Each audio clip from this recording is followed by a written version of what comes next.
चीन का नाम लेकर सरकार को कई मुद्दों पर राहुल गांधी ने फिर से घेरा, लेकिन भारतीय सीमा में चीन की घुसपैठ को लेकर वो ज्यादा आक्रामक दिखे। उन्होंने कई गंभीर सवाल उठाए, जिसका केंद्रीय मंत्री और बीजेपी की तरफ से जवाब मिला। सुनिए आप। The Prime Minister has denied that Chinese forces are inside our territory, but for some reason our army keeps talking to the Chinese about their entry into our territory, and our Chief of Army Staff has said that the Chinese are inside our territory. This is a fact. This is not invention, this is a fact.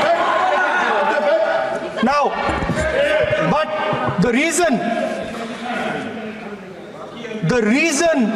China is inside our territory is important. Because people think that wars are fought between armies and their weapons. But the fact of the matter is that wars are fought by industrial systems. The fact of the matter is that China has an industrial system that is far stronger, far bigger than our industrial system. And that is why they have the guts to come inside this country.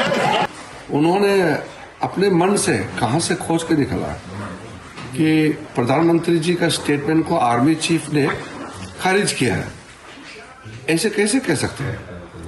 प्रधानमंत्री जी और पूरा system एक होता है और प्रधानमंत्री जी सरकार का मुखिया होता है। तो राहुल गांधी को इतना भी अंडरस्टैंडिंग नहीं होता है क्या कि प्रधानमंत्री ही देश को चलाता है, वो एग्जीक्यूटिव हेड होता है। मुझे तो आज मन है कि मैं उन्हें राहुल जिनपिंग ही कहूं। 34 बार 34 times China China China China China China China China China China China China 34 बार चाइना का नाम लिया है राहुल जिनपिंग ने। आर्मी को लेकर भी आपने झूठ कहा।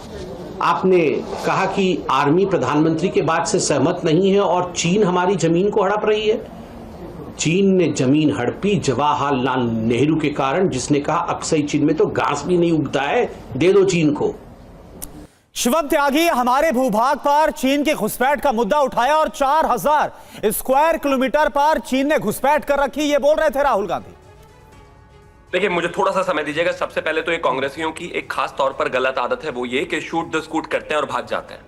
कहा गया कि महाराष्ट्र में 70 लाख वोट बढ़े, ये कैसे पॉसिबल है? इस तरह की चीजें हो ही नहीं सकते। मेरा आपसे निवेदन है, पहली बात तो ये कि जो कहते हैं कि उनके पास वोटर लिस्ट नहीं है, चुनाव आयोग की वेबसाइट पर जाएं और जाकर चेक करें। अगर उसमें भी उनको कोई डिस्क्रिपेंसी लगती है तो उसको जाकर ठीक करें, उसको जाकर कोर्ट में उठाएं, इलेक्शन कमीशन पर उठाएं। खैर, इस बात का सवाल जब आपने पूछा उनकी प्रवक्ता से तो उन्होंने उत्तराखंड की नई कहानी गढ़ दी। महाराष्ट्र पर जवाब है नहीं। इन्होंने कहा ये ह्यूमनली पॉसिबल ही नहीं है कि वोट कैसे चेक किया जाए। खूब ह्यूमनली पॉसिबल है। क्यों पॉसिबल नहीं है भाई? जो भी आपकी पार्षदी की टिकट है, जहां पर भी आपकी कॉन्स्टिट्यूएंसी आती है, उनको बोलो 10 मिनट में। शिवम बिल्कुल आपने जवाब दिया। महाराष्ट्र का जो मुद्दा उठाया गया फेक वोटर्स का, पता चल जाएगा। चीनी घुसपैठ पर चाइना पर आ रहा हूं। अगर किसी नेता को देश के LAC और LOC का भी फर्क नहीं पता तो माफ कीजिए, उनको बहुत मेहनत करने की जरूरत है। लाइन ऑफ एक्चुअल कंट्रोल पर जब इस तरह की स्थितियां बनती है जहां पर टेरिटरी डिसाइड नहीं है, अगर वहां पर चाइना की तरफ से स्टैंड ऑफ हुआ तो हिंदुस्तान की तरफ से भी स्टैंड ऑफ हुआ। कोई हिंदुस्तान में नहीं घुसा और बिल्कुल ठीक बात है। जिन लोगों ने हजारों किलोमीटर 11,000 स्क्वायर किलोमीटर जमीन दे दी चाइना को, वो इस तरह की बातें करते हैं। और मैं फिर से कहना चाहता हूं, मुझे ऐसा लगा कि जैसे ये भाषण दिल्ली में नहीं बीजिंग में चल रहा है। 45 मिनट में आप 34 बार चाइना चाइना चाइना कर रहे हैं। ठीक है, यानी कि आपके पास बाकी की ठीक है, टू द पॉइंट बात करते हैं। सुजाता जी जल्दी से इसका जवाब दीजिए। और सबसे बड़ा सवाल ये कि देश के आर्मी चीफ और प्रधानमंत्री नरेंद्र मोदी, इन दोनों के बयानों में चीन को लेकर कॉन्ट्रडिक्शन कहां नजर आया है? किसका जिक्र कर रही हैं आप? सबसे पहला कॉन्ट्रडिक्शन तो आपको जून 2020 का ही याद करा देती हूँ, जब मोदी जी ने आकर कहा ना कोई घुसा है ना कोई घुसा हुआ है।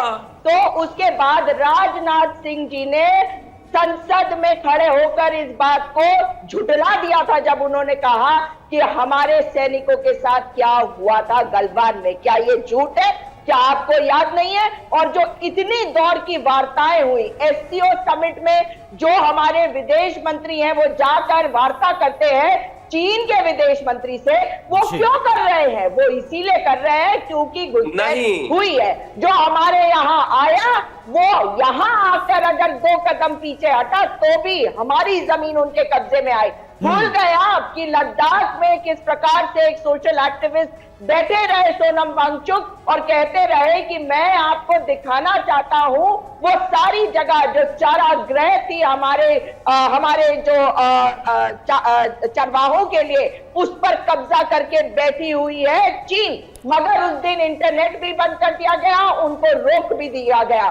तो सच्चाई ये है कि चीन ने घुसपैठ की है और इससे भाग नहीं सकती सरकार। मगर ये सारे के सारे शी जिनपिंग के ही अवतार है, क्योंकि इन्हीं का पुराना रिश्ता है। भूल गए आप, नितिन गडकरी गए थे चाइना ठीक है, और ठीक चीनी है, पहुंचे थे। ठीक है, वक्त की थोड़ी सी कमी है, लेकिन कुल मिलाकर देश की जनता की ये एक्सपेक्टेशन तो रहती है कि कम से कम फॉरेन पॉलिसी से जुड़े मुद्दों पर हर कोई एक रहेगा, पक्ष और विपक्ष एक आवाज बुलंद करते हुए नजर आएंगे, कम से कम फॉरेन पॉलिसी जैसे मुद्दों पर।